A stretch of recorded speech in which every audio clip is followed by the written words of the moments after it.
ဦးအောင်နိုင်ကဘာမှမဖြစ်ပဲလုံမြောက်ခဲ့တယ်ဆိုပေမဲ့ဒီဖြစ်ရကဒီမှာတင်ရှင်းမသွားခဲ့ပါဘူးနေ့အနေငယ်အကြမ်းမှာ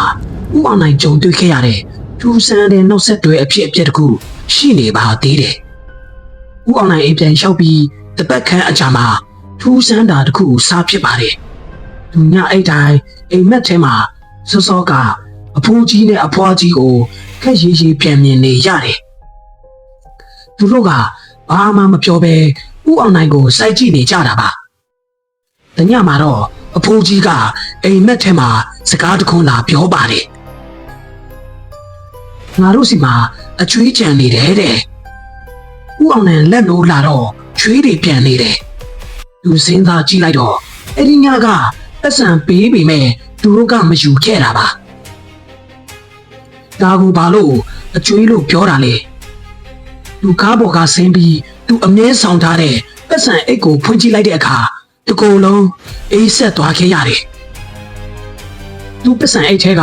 အကန့်လေးတစ်ခုထဲမှာသူတခါမှမမြင်ဖူးတဲ့တန်ကြီးတက်နေတဲ့ရှေးဟောင်းအကျွေးစိတ်တစ်စိရှောက်နေတာကိုတွေ့လိုက်ရတယ်အဲ့ဒီအကျွေးစိတ်ပေါ်မှာခောက်ဆွဲပကံပုံစံရှိရှိလေးပါနေခဲ့တာပါဦးအောင်နိုင်ဟာကြောက်လက်လက်နဲ့ပဲအဲ့ဒီညောင်ပင်ကြီးစီကိုတစ်ခေါက်ပြန်သွားဖို့ဆုံးဖြတ်လိုက်တယ်ဒီတစ်ခါမှာတော့သူနေခင်းဘက်မှာတငယ်ချင်းတယောက်ကိုအဖော်ခေါ်ပြီးတွားခဲ့တာပါညောင်ပင်ကြီးအောင်ရောက်တဲ့အခါပန်းဝင်းကျင်ကရှောက်ကက်နေပါတယ်သူတို့ညောင်ပင်ချေရင်ကိုတေချာကြည့်လိုက်တော့မျက်ပင်တွေကြားမှာဖုံတက်နေပြီးကျိုးပဲ့နေတဲ့မြေအိုးပကံဟောင်းတွေနဲ့တစ်သားတန်စောအချို့ကိုတွေ့လိုက်ရတယ်ဦးအောင်နိုင်ကတငယ်ချင်းပြောပြတဲ့အတိုင်းအဖိုးကြီးနဲ့အဖွားကြီးတို့ဆုံးပါသွားတဲ့နေရာမှာသူတို့အတွက်ရည်စူးပြီးအလူအတန်းပြုတ်လောက်ပေးဖို့ဆုံးဖြတ်လိုက်ပါတယ်သူဟာမြို့ပေါ်ကဖုန်ကြီးချောင်းတစ်ချောင်းမှာဆုံးကျွေးပြီးအမြောက်ဝေပေးခဲ့တယ်အမြောက်ဝေပြီးတဲ့ညမှာဦးအောင်နိုင်ထပ်ပြီးအိမ်မက်မက်ပါတယ်ဒီတစ်ခါတော့အဖိုးကြီးနဲ့အဖွားကြီးကဖြူဖြော့နေတဲ့မျက်နှာတွေနဲ့မဟုတ်တော့ပဲကြီးလေတဲ့မျက်နှာတွေနဲ့သူ့ကိုပြောင်းပြနေကြတယ်ပြီးတော့သူတို့နှစ်ယောက်ဟာလက်ချင်းချိတ်ပြီးအမောင်ထုတဲ့ကိုတဖြည်းဖြည်းပျောက်ကွယ်သွားကြပါတယ်နောက်နေ့မနေ့ဦးအောင်နိုင်နိုးလာတဲ့အခါသူ့ကောင်အောင်ဘေးမှာရှိနေတဲ့ရှေးဟောင်းအကျွေစိတ်လေးဟာပြာမောက်အဖြစ်ပြောင်းလဲသွားတာကိုတွေ့လိုက်ရတယ်အဲ့ဒီအချိန်ကစပြီးဦးအောင်နိုင်ဟာအဲ့ဒီလမ်းကနေညာဘက်ဖြစ်မောင်းတိုင်းညောင်ပင်ကြီးအောက်ကိုကြည့်လေးရှိပေမဲ့ဘာဆိုင်မှမတွေ့ရတော့ပါဘူးဒါပေမဲ့တကားလေးလေးအဝိမှာခောက်ဆွဲပြုံးနဲ့တင်းတင်းလေးကလွင့်ပြန်လာတက်တုံးပဲလို့သူကခက်တူတူပြောပြတတ်ပါတယ်ဆက်လန်ကဒီမာတင်မပြီးသေးပါဘူးဦးအောင်နိုင်ရဲ့ဖြစ်ရပြီးနောက်နေ့အနေငယ်အကြမှာကိုမင်းမင်းဆိုတဲ့စက်နှပိန်ကုံကားမောင်းတမားတယောက်ဟာဘကူရိုးမှာလမ်းဟောင်းအတိုင်းညတကောင်ရံမှာငေါ့နေလာခဲ့ပါတယ်မိုးကလည်းတဖွဲဖွဲရွှာနေပြီးလမ်းဘေးဝဲရာကတစ်ပင်ကြီးတွေဟာလေတိုက်တိုင်းကားခုန်နေတဲ့ဘလူးတရဲတွေလိုထင်မှတ်ရပါတယ်ညနေနာရီလောက်မှာကိုမင်းမင်းကအိမ်ငက်လာတာကြောင့်မျက်နှာတစ်ဖို့လမ်းဘေးတနေရာမှာကားကိုခဏရှက်လိုက်တယ်အဲ့ဒီနေရာကဦးအောင်နိုင်ပြောပြဖူးတဲ့ညောင်ပင်ကြီးနဲ့တိတ်မဝေးတဲ့နေရာတစ်ခုပါကားပေါ်ပြန်တက်ပြီးမောင်းထွက်မလို့ပြေနေတော့မှပဲကားတကားကိုတစုံတစ်ယောက်ကလာခောက်ပါတယ်တောက်ကိုမင်းမင်းကြည့်လိုက်တော့အသက်30အရွယ်ရှိတဲ့အမျိုးသမီးတစ်ယောက်ပါသူမကမိုးရီထဲမှာရွှဲဆိုနေပြီးအဖြူရောင်ကာဝင်လေးကိုဝတ်ထားပါတယ်မျက်နှာကစပင်တွေဖုံးနေတာကြောင့်တေချာမမြင်ရပေမဲ့သူမရဲ့အတန်ကတော့အေးဆက်လွန်လာပါတယ်အခုရှင်းနာကရွာကိုလိုက်ချပေးလို့ရမလားရှင်ညီမအိမ်ပြန်ချင်လို့ပါ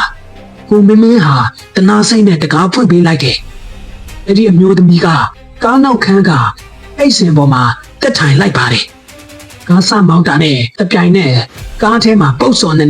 အနံ့တစ်ခုကချက်ချင်းဆိုသလိုပြန့်နှံ့လာတယ်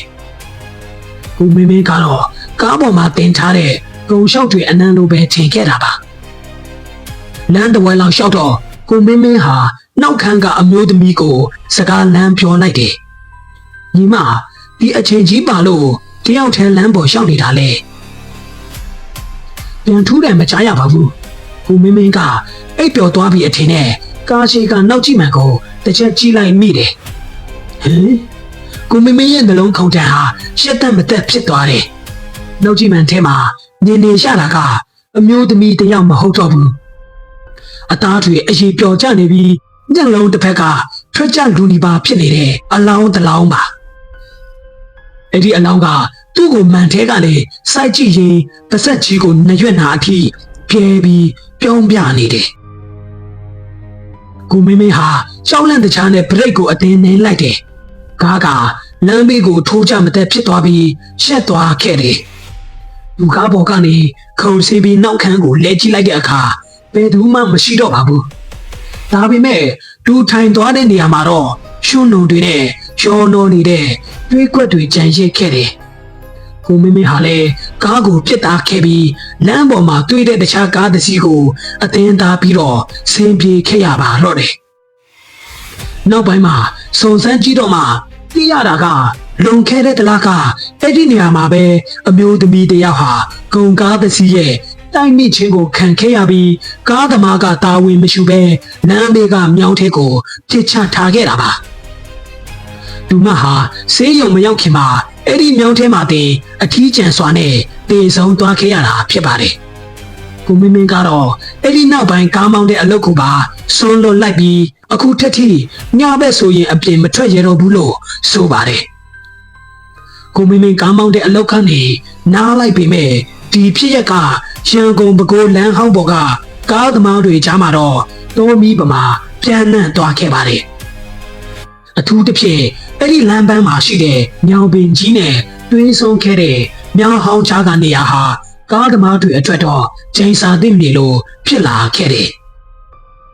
ဒီတစ်ခါမှာတော့အဲ့ဒီလမ်းကိုမဖြစ်မနေဖျက်ရမယ်ကိုချောစွာဆိုတဲ့နာရေးကူညီမှုအသင်းကရင်မောင်းတယောက်ရဲ့အလဲပါ